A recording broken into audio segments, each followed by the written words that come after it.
This video deals with Arknights independent contractors, a tabletop campaign set in the world of Arknights, starring a bunch of Arknights YouTubers. We are live every Sunday 2 hours after the Arknights Daily Reset, so come and join us! But for now, gamers, enjoy the recap. Some time has passed since the Satyr's Night incident. Mem has allowed everyone to take a week off. The little goat hasn't woken up ever since. She is sleeping in a cell the snake made for her. A lot has happened at Eden in this time. The maintenance of the ground floor has been completed and it is fully operational and almost presentable. This means regular logistics operations can finally begin. The first board meeting with the new CEOs. Most people look just as always. Hydra has brought a bag of chips though. That very much disgusts Mem, and because of that he uses his weird arm to de-atomize it. That's the first time most of the CEOs, apart from Semblance, have witnessed this ability. One of them, Rock, seems to be very interested in what Mem just did. He asks the snake to elaborate a bit on what he just did, but doesn't really get an answer. Instead, Mem finally initiates the board meeting. They agree on the following. They will be renovating the upper floor next. Among other things, that floor will give them access to a satellite locator system, which Semblance wants a lot. In order to do that, they need 20k LMD. To get that money, Eden will work on multiple jobs. Spike will deliver a letter to Aphanis, Juniper will rescue a cat, and the CEOs will deliver a crate to someone called Pythia in a stationary settlement called Dodona. This Dodona job alone will pay 20k. As they get ready to go on that mission, Katze shakes the crate a bit. She hears that there's liquids inside. Rock tells everyone that he will try to communicate with it and checks for ways to open it. The box doesn't communicate back. Semblance threatens him with another broken arm. Halbert goes to pick up the box so they can finally get going, but he snaps his back. Semblance checks on him as he stands there with a lot of pain. Rock solves the situation by adjusting his back with a very satisfying crack. He then properly lifts the crate and decides to not put it down, no matter what happens. They go to the eastern port of Corinia. The guards there require the official business contract of the crate delivery. They won't be allowed to go otherwise. They kinda forgot to take it with them. Rock says that he will go and get the contract. The rest decides that Katze should follow him just to make sure that he doesn't do anything stupid. The two go to Mem, get the contract and start walking back to the rest. While walking, Rock shares his thoughts on Mem with Katze. He thinks that the snake probably has a bunch of secrets. He wants to find out what he is up to, but he thinks that the other CEOs are with him. He tells her that the two of them should investigate Mem together. "I'm free on Sunday," Katze says. They high-five each other. Back at the eastern port, they show the guards the contract and they are allowed to go through the gates. They leave the city of Corinia and go out to the docks the city is currently docking with. They're located in a pretty nice area, with forests, mountains and nice buildings. The CEOs want to hire a guide to get to Dodona. There's many different small and big agencies offering such services at the docks. They decide to go to this random fishman, Zane Vold of Zane Vold Transportation. He will get them wherever they want. Semblance shakes his hand and gets a little electric shock. They agree on the price of 150 LMD per head. Halbert even offers to pay an extra 150 for the crate if he does his work exceptionally well. They all go to his flat where he needs to get the tents, tent structural support devices, sleeping rolls, cooking devices and so on, which they will need for the journey. As they get to the house, someone greets them with a very strong lisp. Augustus quacks. Coincidentally, the doctor has the same destination as them, Dodona. Semblance invites him to also hire Zane so that they can travel together. Quacks is delighted by this offer. He knows Eden Logistics, they met at Sun's Gala back then. Interestingly enough, he knows Rock by name and calls him my dear Rock. Quacks explains that he wants to go to Dodona in order to investigate a weird arts phenomenon. An oracle that can accurately predict the future. Arts that deal with time can be extremely dangerous, says the big crocodile. He seems like he wants to warn the duck about something. As they are chatting with each other, Zane calls out from his flat to them, asking for help with carrying everything. Halbert, Rock and Augustus stay outside since they can't help with a crate, a broken arm and the physique of a duck. As they are kinda just standing there, Quarks says, "The God Hand has made its move." Halbert hears him say that. After a couple of minutes he asks the duck whether everything is alright. He says that he's never been better. After Zane has gotten everyone to carry something, they all go to the Zane car and get going. Before that though, Rock says the following: "To kill a snake, you have to aim for the head." Something I learned a long time ago. Survival. After a couple of hours of driving, it starts to get late and they start to set up their camp for the night in the woods. While Hydra is setting stuff up, a Sancta who looks weirdly similar to him suddenly shows up, hands him a package and leaves. As she's out of sight, he just hears, "Yep, Texas, let's go," and the sound of a car driving away. The CEOs have no idea who that just was. Hydra opens the pack. It's his 2 Laterano guns, 2 Desert Eagles called Gin and Tonic. As it starts to get dark, most people start vibing at the campfire. Not Augustus, he's walking around, taking samples of the local flora. Rock is with him the entire time. Even later, when Augustus also gets to the campfire, he sits down next to him. Zane pulls out some marshmallows and they start to roast them over the fire. Halbert is sweating nervously. He really wants to taste one of the marshmallows, but he can't just put the crate down. Semblance notices that, roasts 2, and then feeds him one. Usually he might have reacted to that in some sort of way, however, the sweetness of that marshmallow is unlike anything he ever tasted, and he is completely mesmerized by it. Zane asks whether this was their first time camping. Halbert says that he has been sleeping like that for most of his life. He hated it though. The beds in Corinia are way better. Semblance asks him why he had to live like that. He says that there just wasn't a place he could call home. He had to be constantly on the move. Rock says that no matter how far and where he travels, he always has the desire to go back home. Homesickness, it is very interesting to him. He hopes that he can return to his home once his journey will one day come to an end. Halbert says that he never really cared about not having a home. Ever since he got to Corinia though and started to spend time with the others, he also wishes that there was a home for him. Hydra says that Corinia is weird. Rock says that Corinia isn't bad, there's just a couple of bad people there. The Sancta says that he definitely hasn't seen the weird parts of the city yet. "Oh, trust me, I have," the crocodile replies. "Oh, do you?" Hydra says. He seems very interested in what the crocodile just said. Rock elaborates that Corinia has to have many bad people just because of how big of a city it is. Rock says that he is pretty interested about Katz's past. She doesn't want to talk too much about that. But Rock keeps asking and she ends up telling everyone what Semblance remembers her already saying in the first timeline, about how Aleph adopted her, about how he wanted to find a cure for erypathy, and about how she believes that he is still alive, out there, somewhere. He apparently never was really talkative. Also, she doesn't understand some things about him, like Eden Logistics being broke, despite of the fact that he was a very smart businessman. Rock wants to know more, like interesting locations he took her to, for example. She doesn't remember anything worth noting though. Rock now tells the party what he told Katze earlier, about him not trusting Mem and stuff. Semblance gets a weird flashback upon hearing that. They talk about his possible motives and goals. Halbert is worried that in the end they might just be pawns to him. Semblance says that she doesn't care about Mem's ambitions. "It doesn't matter to me, since I am using him." Katze says that she is actually pretty worried about this job in Dodona. No info about what's inside the crate, about who this Pythia is, nothing. They all agree that at least for now they have to go along with what he says. Rock asks Semblance why she isn't as worried about Mem as the others. She again says that she just needs him for something, in order to find someone. Her sister. They both were a part of a very bad organization. A long time ago she left, without her. Now she wants to get her back. She doesn't know what she will do once she finds her, but finding her is all she cares about right now. "You have a good heart," Rock says.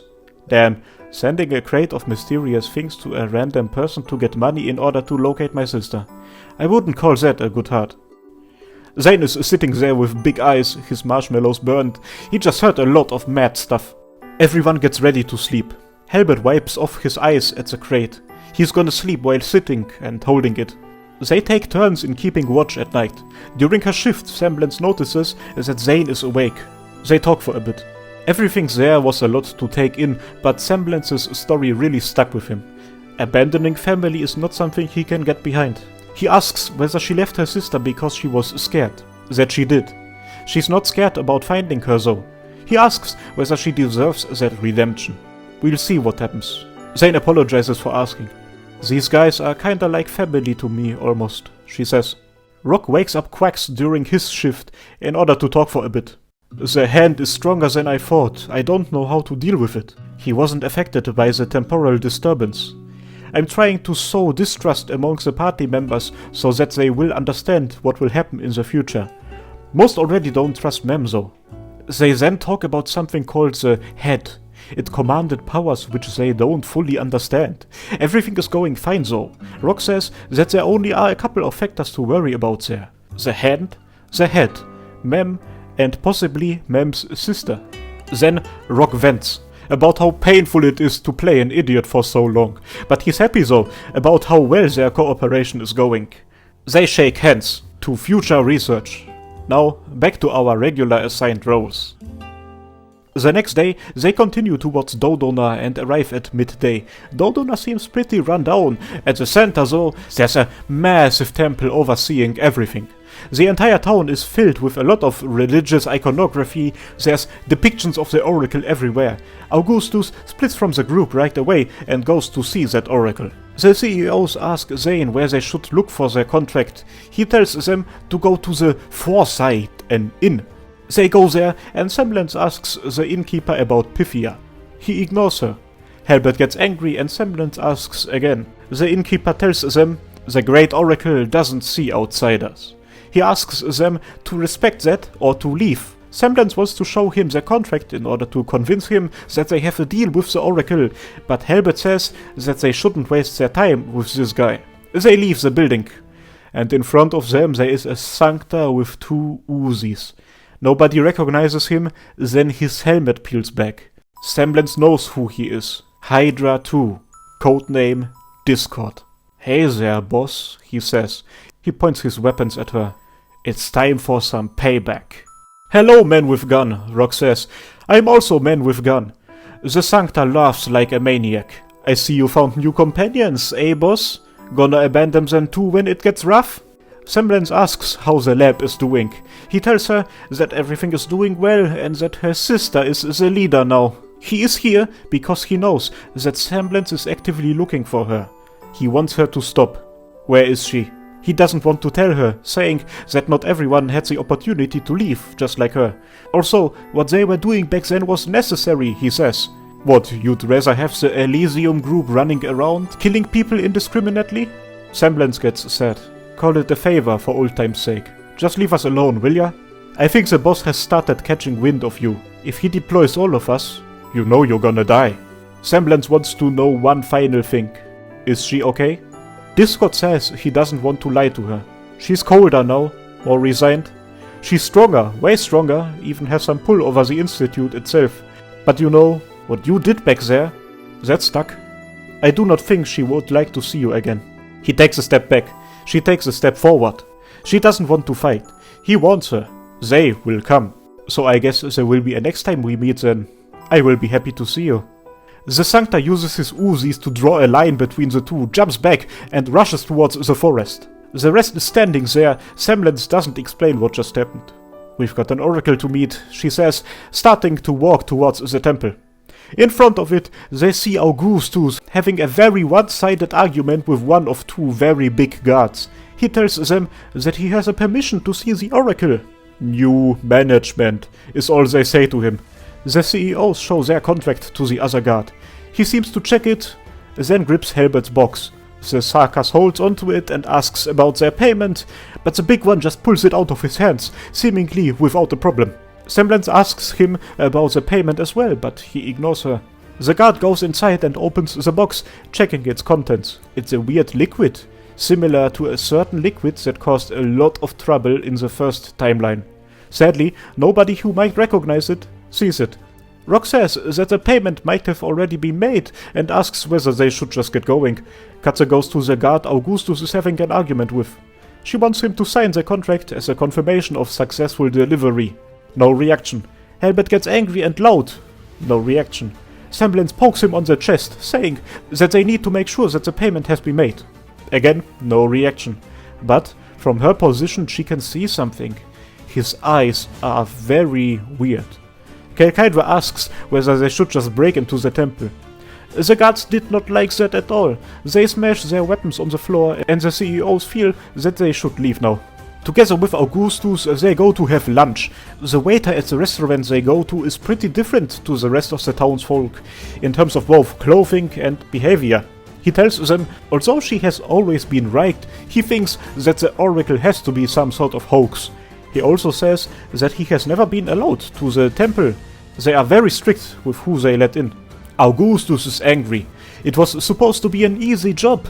He got the permission to enter the temple from a research institute in Columbia. Why didn't they let him in? Rock is worried. The permission doesn't work, there's a new management, the oracle might be in danger. The doctor agrees. The whole thing basically is a big cult, and it's likely that the figure at its center is not having a very good time. They start talking about illegal ways to get into the temple. As they do that, Zane enters the restaurant.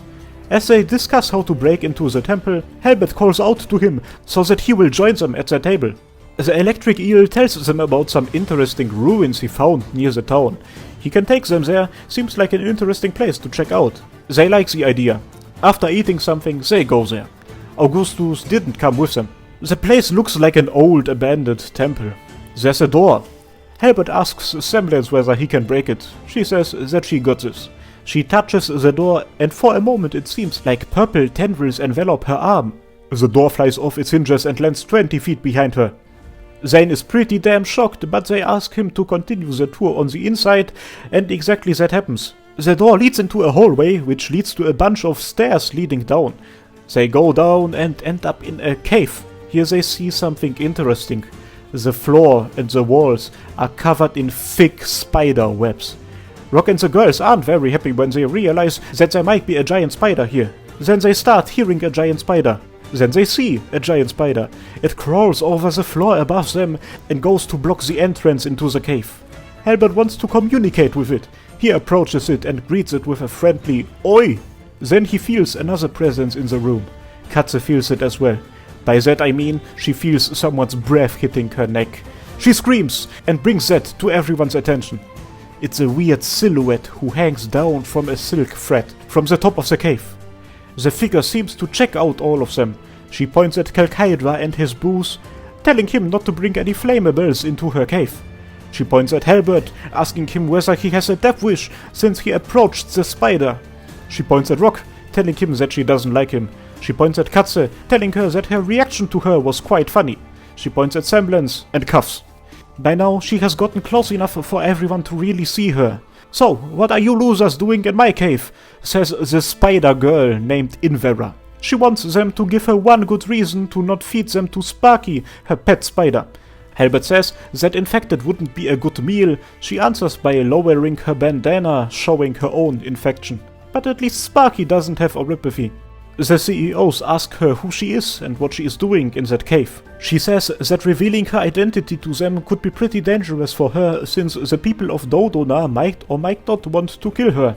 But after they explain that they have a lot of trouble with Dodona as well, she agrees to talk for a bit and leads them further into the cave, into an apartment made out of silk. So apparently she and Pythia, the oracle, grew up together. Pythia always was able to predict the next couple of minutes. Back then, they mainly used it to pickpocket people and run from the police. At some point, they started making little shows on the streets, where she would predict the future of people. That way, they made enough money to survive. One day, a bunch of businessmen in suits, calling themselves the Nirvana Group, arrived. They managed to make Pythia way more powerful, making it possible for her to look years into the future. They completely revamped Dodona, turning it into a town centered around her, the Oracle.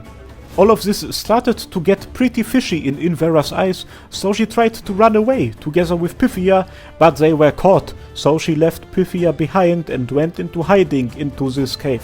"Well, wanna try getting her out again?" says Helbert. She says she doesn't trust them enough. Katze says that she can hire them with money. Semblance shows some compassion and tells her that she knows what it is like to leave someone behind. If Invera wants to, the CEOs will help her to get both of them out of Dodona and get a nice place to stay. She seems to be debating with herself. She wants to know why she should trust them. She says that she's way too smart to get betrayed by them, but exactly that's her point. She questions the CEO's competence. She rambles about how she feels like they might just have been lucky until now, until Halbert interrupts her.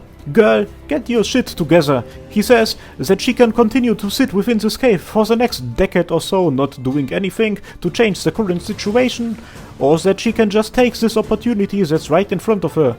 There are no guarantees in life. She tells him to go fuck himself and gets up, telling everyone that they should get going. But before they leave, she gives everybody a nickname. Most notably, she calls Halbert a boomer. Interestingly enough, she ignores Zane, who splits off from the group once they get out of the cave. Invera leads everybody to the back door of the temple, the storage entrance. They see two of those big guys from earlier. Invera says that they get called the imbibed, half a dozen other guards, and multiple workers. By the way, the Temple of Dodona can better be described as an inner city of sorts, just by how big it is. Rock says that he can easily sneak in there. He just needs the rest of them to distract the imbibed. The CEOs agree on the following. Everyone will distract the guards so that Rock can sneak in. Invera will go with Rock. Before they start to execute this plan, Halbert asks Rock to give them the free health potions Mem gave them for the mission. Rock gives him 5 potions. Halbert doesn't understand, but Rock calls him his friend, so the Sarkas just smiles and takes them. Semblance approaches the back entrance with Halbert as a backup. Semblance explains to the guards that they made a delivery to the temple and that they have a couple of questions about their payment. They want to talk to someone about that. The guard checks the contract. He confirms that the payment has been done. He then tells them that they can leave now. Semblance and Halbert whisper to each other about how they should proceed. Halbert makes the following offer. I could just hit him with my sword. Upon hearing that, Semblance asks the guards again whether it's really not possible for them to just talk to someone from within the temple. He reconfirms what he said earlier. Since the two CEOs continue talking to him and don't want to leave, he pulls out a walkie-talkie. Halbert strikes him down with his sword. He's not dead, but at least he dropped his walkie-talkie. While in immense pain, he tells the other guards to attack. As those words leave his mouth, Hydra shows up and beats him to a pulp. The fight is very hard. While Halbert strikes down the guards, Hydra uses his gin and tonic to shoot others and cuts the climbs on a lubricated pole. Semblance uses her arts to envelop her sword in flames. As she hits one guy, his wound bursts open with fire and he dies a horrible death. The fire then jumps on another guard. One of the imbibed engages Halbert into a duel. That big guy is incredibly strong. Halbert barely manages to parry his attacks. Hydra meanwhile attempts to shoot another guy. Weird, he misses all of his shots, and for a moment Hydra thinks that he could see his eyes glow in a weird blue. Semblance attacks him as well, and he perfectly dodges her. He started his dodge movements before she started swinging her sword after him. Then he uses his walkie-talkie to call in reinforcements. Once he does that, he feels like he has done enough to win this fight and runs away at an incredible speed. Hydra tries to shoot him again, but it's as if he had activated Ultra Instinct. A long and exhausting fight ensues, in which Hydra, Katze and Semblance fight down the reinforcements. The Draco is using her arts a lot. Halbert has been exchanging countless of blows with the one imbibed. They both look incredibly exhausted. In the end, the Sarkas manages to break his defense, and with a 360 spin, he decapitates his opponent. And just as the first imbibed's body falls to the ground, the second one approaches him, also engaging him into a duel. Katze tries to help him. The two CEOs attack the guy together, but he dodges the cat and parries the Sarkas. It's as if he knows where they will strike even before they lift their weapons. After a while, all 4 CEOs actively fight against him. The fight drags out a very long time. In the end, both him and Halbert look as if they are about to collapse. Once he seems to let his guard down, Hydra takes the opportunity. He jumps on the imbibed's back, grabs him by the head, and pushes it back, making his neck snap. The big man drops dead to the floor. Knowing that the fight is won, Halbert collapses. The area in front of the entrance is filled with dead people, some of them still burning with fire caused by arts. Semblance seems to snap and yells, "I can't do it!" out of the top of her lungs and throws her sword away. After a couple of seconds, she takes a healing potion and gives it to the barely conscious Halberd while saying, "You owe me one." Hydra helps up Halberd and they walk into the inner city. They find an alleyway where they can take refuge. The inner city is beautiful, it's made out of marble, there's statues everywhere, and in the middle of this wonderful example for Minoan architecture is a huge modern office building. While all of this happened, Rock and Invera have managed to sneak into the inner city. They discuss how to proceed. Rock tells her that he will now show her something and he doesn't want her to tell the rest of the group about it. His body starts changing and shifting in a weird way and he turns into a Dodona guard. Invera thinks that this is sick. She says that they now have to enter the big office building at the center. First though, Rock asks a couple of questions about the Nirvana group she talked about earlier. He specifically asks her about whether they imbibed with some sort of liquid, and she says that she remembers shipments with weird purple vials arriving back in the day. They get going. Rock walks disguised as a guard, Invera walks on the walls stealthily using her spider arms. The closer they get to the office building at the center of the temple, the less temple-ish the area around them seems to be. Rock sees business people and security employees, but not a single priest. Actually, Rock in that outfit kinda stands out in that area.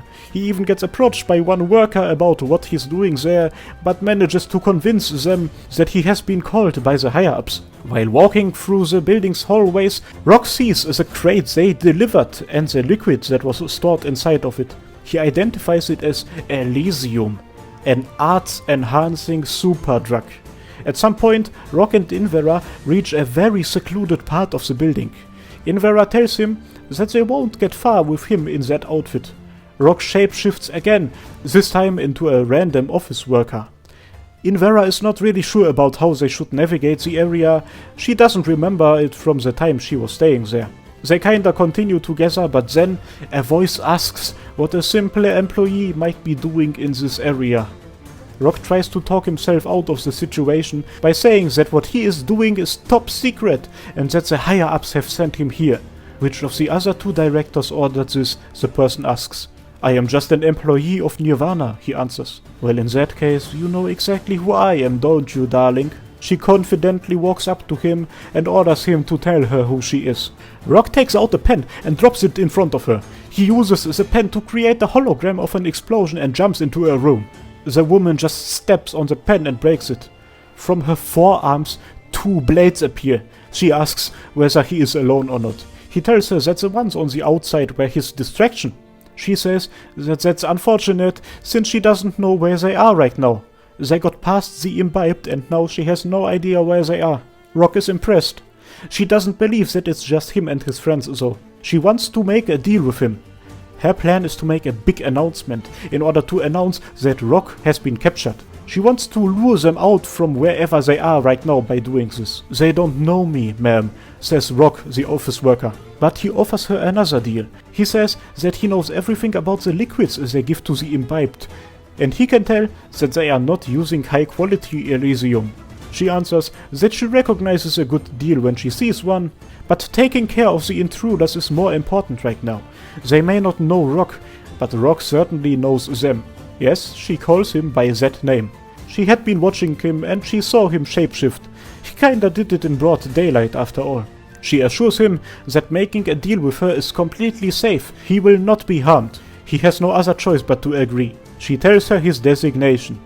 Mantis. Soon he will meet the other 2 directors of the Nirvana group, Centipede and Cockroach. The other CEOs are still in an alley resting.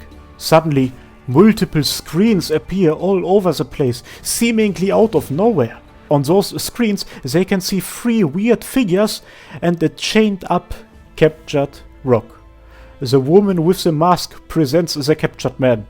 Under the watchful eye of the Great Oracle, another threat to this peaceful community has been quelled. But this man is not acting alone.